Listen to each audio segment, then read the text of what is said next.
about what was coming next.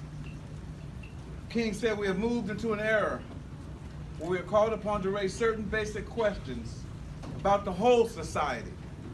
We are still called upon to give aid to the beggar who finds himself in misery and agony on life's highway. But one day, we must ask the question of whether an edifice which produces beggars must not be reconstructed and refurbished. That is where we are now. And we need to understand what the Kerner Commission was. President Johnson conveyed it after the 1967 riots.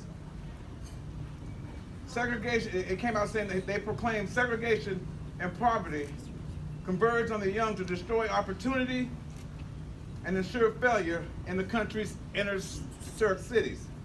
Just weeks before his death, King called the Kerner's report a physician's warning of approaching death with a prescription for life. So King began to develop the idea of a poor people's campaign, calling for a mass mobilization of blacks, Native Americans, Latinos, and low-income whites.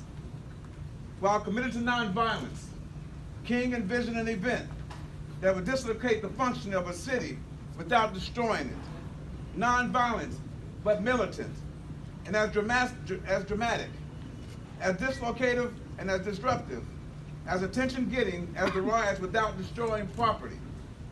The plan was to end business as usual and call on the citizens of this state and this country. It's time for us to end business as usual.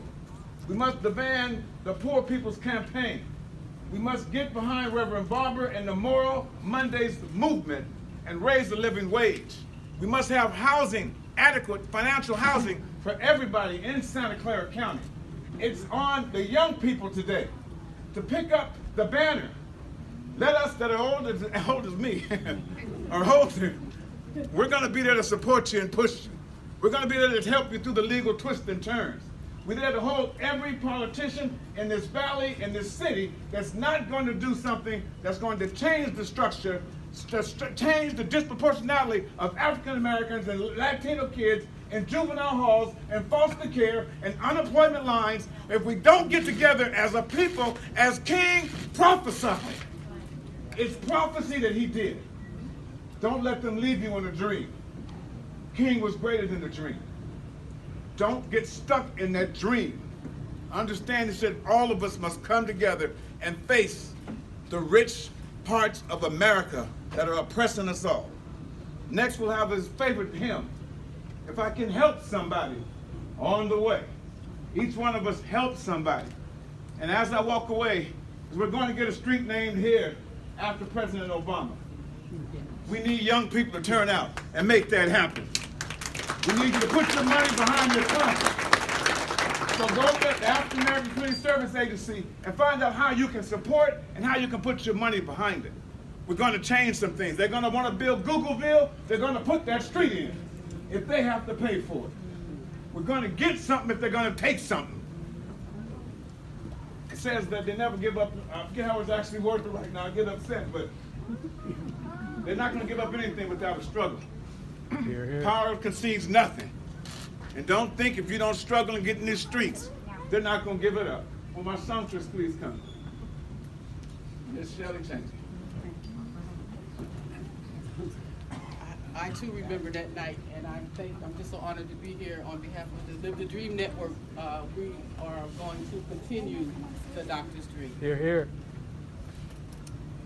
If I can help somebody as I travel on, if I can cheer somebody with a word or song, if I can show somebody that he's traveling wrong, then my living will not be in vain. Then my living will not be in vain.